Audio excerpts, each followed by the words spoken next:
5 hours since I have held Freddie's warm body in my arms and inhaled his sweet smell. I can't bear the thought of him being confused. And Billy. He needs his sleep.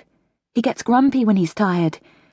And my lovely Jasmine will want to be home with her mummy by now. She never likes me to be far away and thinks far too much for a 7-year-old. If Robert just brings them back safely, I'll forget all my stupid ideas of leaving. I'll learn to live with the constant scrutiny as long as my children are unharmed. Bring them home, Robert. The police have been searching the house just like the last time when I lost Dan, as if I might be hiding my children somewhere.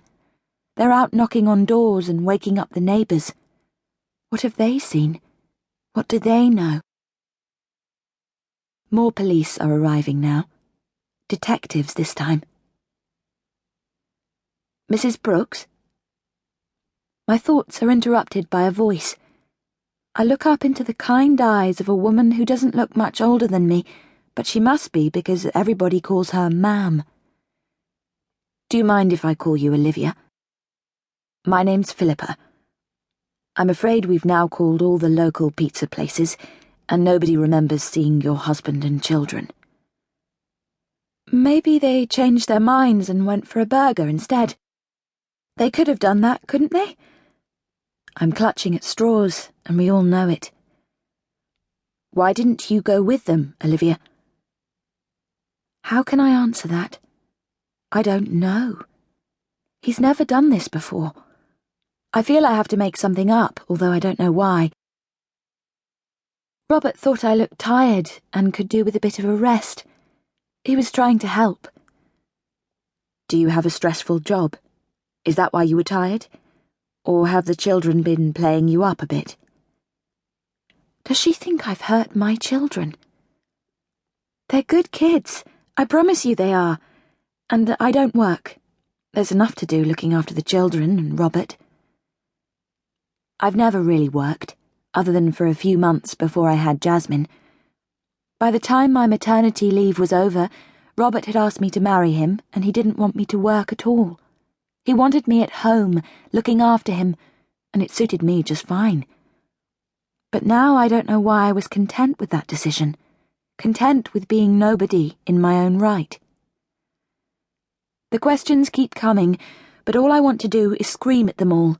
Stop asking inane questions. Find my children. I'm sorry to have to ask you, Olivia, but would you mind going upstairs with one of my officers? We'd like you to check if anything of the children's is missing. Clothes, favourite toys, books. You know the sort of thing. What? I stare at her wordlessly for a moment. Why would anything be missing? I push myself up from the sofa, feeling like a woman 3 times my age as tense limbs struggle to take my weight. I don't know what they are thinking, but this is ridiculous. Why would anything be missing? The thought revolves in my head like a ticker tape. One of the detectives follows me upstairs, and I recognize him, but I can't think why. Not that it matters. I decide to start with Jasmine's room, which I know will be tidy, so it will be easy to see if everything is where it should be. I walk over to the bed and lift the cover, expecting to see Lottie, Jazz's rag doll, lying on the pillow. She's not there. I whip back the duvet. Where's Lottie? Even at 7, Jazz loves to have Lottie in her bed, but there is no sign of her.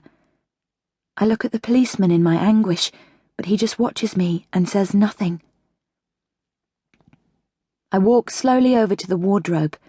I almost don't want to open it. But he's still watching me.